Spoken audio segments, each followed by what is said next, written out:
Welcome to another episode of Growth Marketers Podcast. I am Solomon Timothy. And I am Taylor Rowe. Today's episode was a topic that Solomon and I are both very passionate about. Questions that we get all the time from our clients and prospects. Really the difference between lead generation and demand generation. Sound like similar things, sound like the same thing, but there is a big difference fundamentally. And I think once you start to understand the difference, it's going to make a huge impact on the way that you operate as a marketer.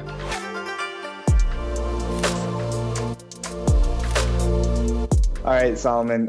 So today we're talking about the idea of lead generation versus demand generation. And I think it's an important topic. It kind of sounds like the same thing, right? Generating leads, generating demand. But it really fundamentally is a huge difference. I believe there's a huge difference in the two from a strategic approach in how you're looking at this from your marketing.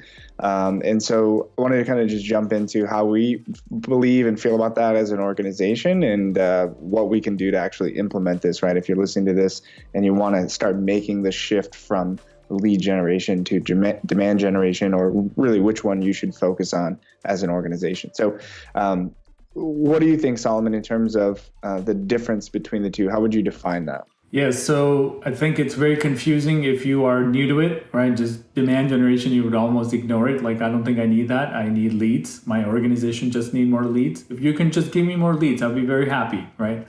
How many leads did my AdWords produce for whatever $1,000 that you're, the ROI, just too much bottom of funnel, if I may. And I think we lose track of why there are even the fact that they're going to our website and exchanging information for whatever your offer is because you as a company have to create demand. So if lead generation is at the bottom of a fictitious funnel, if I may, the demand is at very, very top. How do we create demand while, they're looking for whatever that challenge they're facing, right? So let's just say that they have a problem. They are looking for a solution. They search a very long tail keyword that may not even be relevant, just that they have a problem. How do I fix this? Right now, it might be buying a product on e-commerce that you are used to going to the store and buying, right? But you're looking for, I was thinking about Logitech would be a great company right now because everybody needs a webcam for their work from home, right? Studio or whatever they do. So think about that. Like, now they're problem aware that I need to get my technology right. I got to learn how to use Zoom or whatever. And then now Zoom has the ability to put an ad saying, hey, are you looking for video conferencing? Because obviously, right, they already have the demand. So it's creating the demand. Why do you need it? How do you work from home effectively? Those types of content would be what I would create if I was a company that would create these types of product, right? Whether it's a conferencing product or a webcam or whatever, a microphone, we would be creating why such a product needs to be created. Right. Yeah. And I think when you really stop using those interchangeably, or when you can stop confusing them from a marketing perspective as a marketer, your marketing is going to be so much more effective, right? Mm-hmm. So when you talk about lead generation or demand generation, to put it simply, lead generation is a transactional based philosophy, right? It's like you said, how many leads did this generate, right? And so it's focused on the sales process or focused on the seller rather than being focused on the customer, which we always talk about the idea of kind of eliminating this idea of a funnel, right? Where you're manipulating someone to go through this funnel and you're creating the flywheel where it's customer centric and you're providing a better customer experience.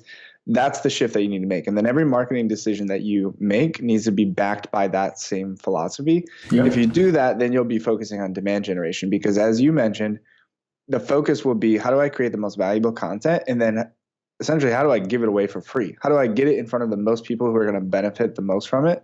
That's demand generation because you're teaching them, you're educating them, and then you're empowering them to make those buyers' decisions themselves rather than, hey, if you give me your email address, then I'll tell you the next piece of information and the next piece and kind of give you little breadcrumbs until you finally come to my store and purchase my product, right? That's an outdated way of marketing and sales. And it requires you to think long-term And it requires really top-down buy-in from your organization to not focus on the short-term metrics like how many leads, how many ebook downloads did we get, or how many webinar attendees did we get. Yeah, and also the challenge is when you similar cases, right? You have to know that what problem do you solve? So how do you reach out to those people that have that problem awareness, right? How do you do that? I think that's very critical. And then also introducing your solution, but not really telling them which product or what specifically to buy. And I think that area falls into the demand generation. Speak to the pain. That's what I was saying, like awareness stage. Speak to the pain. Don't ever tell them how much it is to buy your product. You just speak to the pain so that they know that at least this company can solve my problem. Yeah. If you experience this problem, right? If you're a business owner that's frustrated by the leads that you're generating aren't good enough, or you don't have, appropriate marketing strategies, then that's the pain that businesses are facing that have maybe poor marketing strategies or tactics. Yep. So that would be, in the demand generation, it's not about, well, buy this product at this price. That's completely not even in the picture. Then we're not even talking about what type of strategy to even implement. Is it SEO or pay-per-click or inbound? Right? That's still demand is what I'm saying. Yeah. We're not even ready. One easy way for companies, if you're listening to this, is like, okay, I understand what you're saying, but how do I implement that? I mean, the easiest way, which for some reason companies have moved away from it, but is creating case studies, right? Because like you just said, how do you take someone through that buyer's journey and explain to them exactly what value you can bring to the organization without talking about me? It's, let me tell this success story about a client who had a similar pain that you have. So then you're identifying with it. And then here's how the solution benefited from them, how we implemented it, and what the end results were. And basically, promote that, give that away for free. So your ad campaigns now go from download this, 5-point checklist that we feel is valuable, but you don't think is valuable. Give me your email information, so now I can, spam you with my emails. To let me share this example of how a similar company was struggling with these problems and challenges. I'm going to show you the exact roadmap that we used to get them out of that, and now not only to survive through this, but to thrive on the other end. And here's the end result. And then at the end of that case study, you can submit for free your questions, and I'll address them one by one. We can have a live Q&A, right? That's a completely different value that you're bringing, of all about helping them. That's going to be a lot more attractive to that potential customer than them scrolling through their LinkedIn or Facebook and clicking on an ad to, like I said, download an ebook or even attend a webinar that is just everyone knows it's just a sales pitch or a software demo. So once you start making those shifts, every one of your campaigns will follow suit if you have the discipline to stick to that. And again, if you have the buy-in from leadership to not come back to you a week later or a month later and say, where are my leads, right? Because you can generate a lot of leads. I mean, you can buy a list of leads, right? We could list off websites where you can go and you can buy a bunch of leads.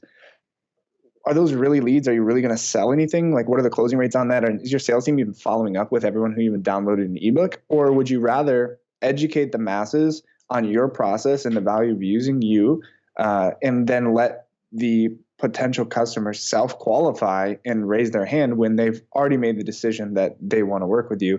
Then you're going to have shorter sales cycles. You're going to have better win rates rather than having a long, drawn-out educational-based sales process with extremely low win rates because you're just calling everyone who ever even accidentally clicked on your website. Yeah, absolutely. And again, it's not an easy shift when we are coming from a world of leads. My sales team needs booked appointments. It is. Well, in that outcome is there that right. you might even have a higher volume of leads eventually, but you're definitely going to have a higher quality lead. And that's, everyone would agree, right? Whether you're talking to marketing or you're talking to a salesperson, or you're talking to the CEO, they would all go for that quality, right? And that's something we hear all the time is like, if you could just get me 3 more clients like these top 3 that I have, we'd be happy. But they're expecting that to come from the same campaign that they're doing a lead generation campaign. And that's where the biggest difference is. You never just see that where, a company goes to Google, performs one search, clicks on the first ad, fills out the form, and, gives you $3 million worth of business, right? Because they clicked on your ad. It just doesn't happen that way. So you have to understand what the purpose of the campaign is, and you have to be bought into the entire process. So if if it is a bottom of the funnel lead gen campaign like Google Ads, you have to understand that the goal of that is to get them in the door as an organization, and then you need to have process in place to actually show them the value of working with you and upsell them to they become a big customer, right? It's not very often that General Motors or a big organization like that is just going to go to Google and look for a new tier one supplier and then switch all of their vendors over to that one supplier, right? It's going to be a gradual process that's still relationship based, but those leads just give you that opportunity. So you have to understand the intent and the process that it comes through. The same thing with demand gen campaigns, right? What you're doing is building a brand. And a brand is building your reputation. And if your reputation is as a thought leader and as an educational resource, that's where you're going to see those leads that come through eventually are going to be much higher quality because you're the ones that actually educated them on whatever that subject is. Absolutely. And I think we both agree on the fact that that's a long-term nurturing. It's really what it is. It could go on for years, right? We're not in it. Yeah, but at the same time, you could have someone who downloads an ebook to when they become a customer. How long does that take, right? Absolutely. So the initial impact is longer, but I think it's like let's slow down to speed up kind of a mentality. I don't really care about top of the funnel, right? Top of the funnel doesn't exist in this scenario. Nope. Aside from the fact, the decision-making process exists. Like you said, are they problem aware, solution aware? And we want to help guide them, but we want to do that in the most scalable way possible, which is let's create a bunch of educational resources and get that out there where I don't have to get on the phone with every single person that has, questions. When they're ready to actually make a purchase decision, that's when we want them. So you're kind of skipping that top of the funnel and middle of the funnel, at least from your marketing leads perspective, and just focusing on creating that awareness and demand. And again, there will obviously, people know how to go to the contact page and fill out a form. It's no longer the world that's the first and foremost thing. Just by them visiting your website, you can now retarget to them, continuing to nurture them through retargeting. Again, showing them even more content that are unlocked, right? You don't need to enter an email address to even, watch a video, which you used to put behind, an email just to watch a webinar. Again, the most valuable asset is now behind, an email, and no one's even getting to it, right? That's the frustration that you and I have. Yeah. So get it out there, Taylor. Get it out there. So the mechanisms don't change, right? In that scenario, meaning the idea that you still advertise on these same platforms, you're still driving organic traffic, paid traffic. You can still have a landing page. You could still have remarketing, like you said. What changes is the fact that it's not gated, which then causes a shift from a marketing perspective, because the old way is I got to come up with a catchy title, and I don't really care what the contents of the ebook is, because as long as they download it, then we have that lead. Once you generate that lead, my job is done, right? I can report that we spent this amount of dollars and we got this many leads, and you're just hoping and praying that the law of averages is going to come into play. And if we generate 1,000 leads, we got to close something, right? So if we can get 1,000 leads for $2 a piece, we spent $2,000 to get 1,000 leads. If we can get one customer, we'll be fine. But making that shift and that commitment to, okay, now we're going to, like you said, maybe not gate some of this top of the funnel content, and it's going to be more customer centric. It's not about the title of the ebook or the webinar, whatever it may be. It's about the value of the content.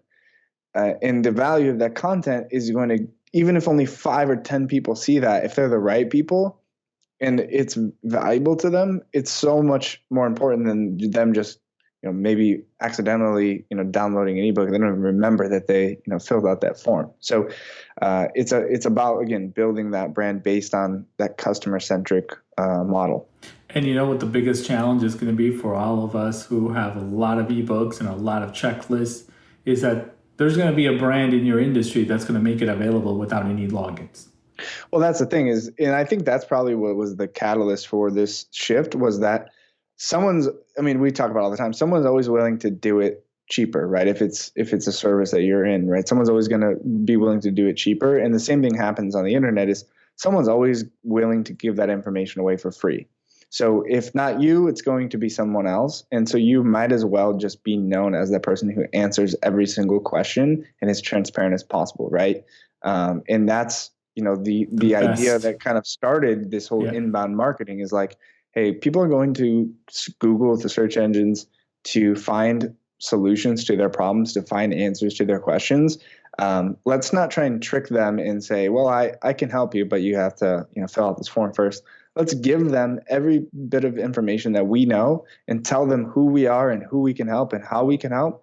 And if that all is aligned and we do a good job of effectively communicating that message and they feel the same way, then they're going to reach out to you.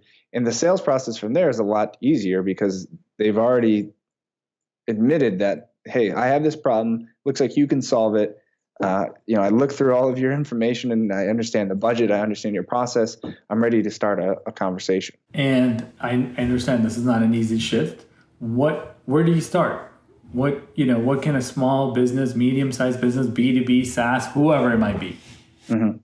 I think it's that mindset of changing it from seller-centric to buyer-centric, right? If it's a customer-centric model and you just commit to that at every stage of your organization, not even just your marketing, right? If you think about that from a service perspective, I mean, the old adage of the customer is always right? So you got to just think about that from a marketing standpoint. It's like, what questions do my customers have? What are they looking for? What are they trying to solve? And you almost have to look in the mirror too at your own offering to say, is this beneficial to them, or do I just think this is beneficial, right? What are the benefits of working with me, or what are the benefits of my product or service? So that's where I would start with your customers.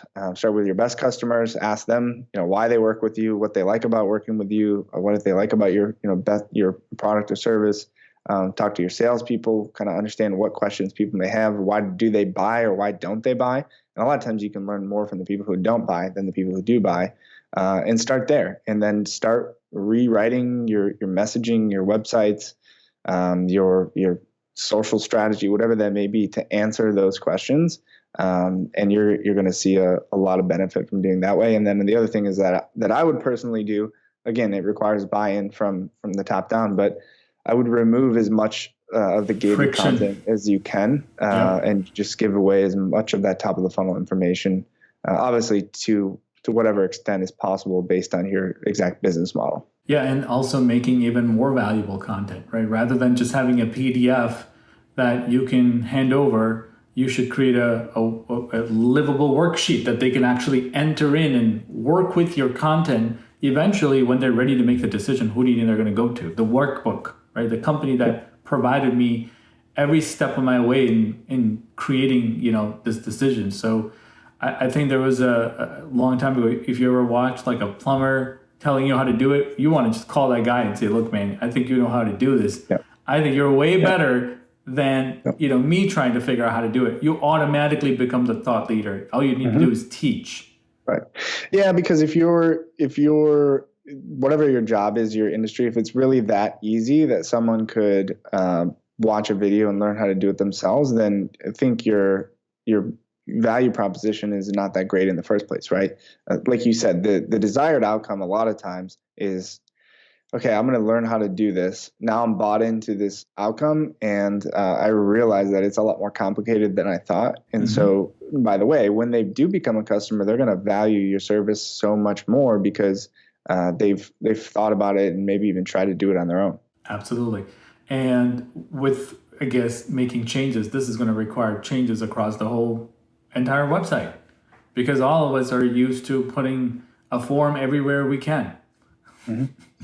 Yeah, a pop-up form, form from the bottom, form from the side. It might require you to rethink some of your marketing strategy and maybe rework some of your case studies or ebooks or whatever that may be. But I think it's beneficial, and that it should be done in the first place, right? When you talk about your marketing and your website should be a living, breathing sort of organism. So if you're operating with that understanding and that knowledge, I mean, you're always going to have to be reworking this, right? And so what we're talking about today, it may change in the future because the reality is this model worked, right? When digital marketing first came out, or when the internet first happened, Right. there wasn't a lot of information out there. Still, we had an unprecedented amount of access to information, but there was still only a handful of people creating content. Now we have an abundance of content, a surplus of content. So it's about who has the best content, and really more than just the content, who's the best at communicating that content in maybe even an entertaining way or an understandable way, right? Because you could go to any question you have, you can go to Google and search, and there's going to be 1,000 YouTube videos or blog posts about it. But the reason that the ones that are at the top of the results is because they're doing a better job at articulating that message. Right. And also beyond that, again, I think it's creating content consistently so that folks that are still, making that decision so they can kind of carry on and keep up with you, right? Yep. Once you like their content, you don't want to be the one that stops. Because that's the other thing, is that people, I think maybe the misconception is like that there can only be one. Right? There can only be one thought leader in whatever this space is. But the reality is, and we've seen it, right? I mean, we're in the digital marketing space. There's so many content creators out there. We still do live in a world where there is some sort of a loyalty, right? Or, call it a brand loyalty. It's like, almost like I discovered this guy, right? I discovered Solomon, so I'm going to follow Solomon and look at all of his content, even though there's 10,000 or 10 million other people out there talking about SEO or PPC or marketing. You once you get someone, like you said, you teach them something and they find value from it, and they come back again, and you wow them again with whatever the next topic is. They don't really have a reason to go anywhere else, because every time they've looked for a solution, you've been able to provide it. So don't be concerned or overwhelmed because there are more than one person playing in that space, or that there's big players with big budgets. There's enough money, there's enough pie to go around, right? You just need a slice of it. Don't hoard information. How's that? Like toilet paper. Definitely. do not hoard the information. That's not going to get you anywhere. We see that a lot too, right? With companies that have websites that are 5 pages, and they're afraid to basically give away any of the trade secrets. You're only hurting yourself at that point. Absolutely. How do we? Any final thoughts? Because obviously this is a change that we love to see in the world take place. If not, it's going to be forcing some people to rethink the strategy. What I was going to say is that back in the day, do you know how many fake email addresses we had because we had to put in an email address? I mean, come on, don't leave me up here. Yeah, we all have our fake email address to get through anything. I still have quite a few email addresses. And so to a marketer, right, who was out there telling their bosses, I downloaded, or whatever, I have 500 downloads, 500 fake emails, boss, that's the part we leave out, right? So if you truly cared, you want to put... Yeah. Exactly, right? So think about it, right? It's the reality. You can never bypass. We don't know whose email is what. Yeah, that's the problem, right? And that's when you said, any kind of final thoughts. That was my thought, is that it comes down to the metrics that you want to track, which typically comes from the top down, right? And so all of this, the rest of it is all just a byproduct of the pressure to generate MQLs, marketing qualified leads, right? And in reality, that's not a great indication of success of a marketing pipeline, or the actual sales conversion rates in terms of what's actually going to turn into revenue. And so if you take that away, I think that's the first step. And so if you take one thing away, is let's stop worrying about how many leads we generated, or maybe we could talk about leads. Let's actually quantify what a lead is and clarify what a lead is. Because someone who went to your website one time is not a lead, right? Or a lot of times, especially with things like the lead gen ads that are native into the platforms like Facebook and LinkedIn, they don't even have to go to your website, and the form is pre-populated. So it's ridiculous. You could get leads for $1 or less than $1 on platforms, but those aren't really leads, right? It's just somebody clicked on it and the form automatically filled and submitted. So I think you want to go against the grain a little bit in terms of what your typical thought process would be. Yes, you do want to make it as easy as possible, but not as easy as possible for you. You want to make it as easy as possible for them. And that's really the big difference. Right. And also, given that this is a big shift, any type of content, I'm talking about your pre-recorded webinar, your ebooks, your newsletter subscription now could be a push notification on Chrome. Anything, right? You can nurture people through retargeting. You don't have to exchange emails. And I guess when you do get a contact, it will be way more valuable. Like you said, you're not filling in, 8,000 contacts in the course of a year. Right. And you really only had 8 customers. Well, and you can forget about all of that kind of stuff because of the platforms have done that for you, right? I mean, the Facebook or YouTube's algorithms, even if someone's not subscribed to your YouTube channel, they watch a video and they watch it for a certain amount of time based on the rest of their internet behavior and search behavior. YouTube is going to continue to serve that ad to that person. And actually, the people who then continuously watch is going to be such a higher value than somebody who happened to, subscribe to your email list, and then you're forcing that content, down their throat, right? So just focus on creating valuable content and then use the existing platforms, whatever your industry is, is going to be best for you, YouTube, Facebook, Pinterest, Instagram. Use those platforms and let those algorithms work. So I would say measure page views, length of page, engagement, time on site, videos, retention on your YouTube videos, things that actually make sure that the other party, not just total, like how long are they consuming this content and are they sharing it? And that will dictate whether or not you have a good content. Right. And then really you still measure the leads generated, but it's just not as direct of a response, right? That's the big difference, is that you knew that was going to happen anyway when you generate MQL and then the MQL to SQL. Like, you might have accounted for that in the marketing and sales process, that it could take 6 months or a year. It's just hard a lot of times for marketers to commit to, let me create all this content and not really measure anything for 6 or 12 months until I start seeing those really, really qualified leads come through. And so that's where you said you could still measure engagement metrics, but just don't confuse those lead measures with the lag measures, right? Don't confuse some of those, MQL leads or likes or clicks or impressions with the general outcome. Stay disciplined to what is the right valuable, right? Yeah, create valuable content and focus on, as much time as you focus on creating that content, focus 5 times more on promoting and getting it in front of the right people. Absolutely. Great place to leave this episode. Thank you all for tuning in. You know how to get a hold of us. If you enjoyed this podcast and you want to share with a friend, the website address is oneims.com/podcast. Subscribe, leave us a comment. We will see you next time.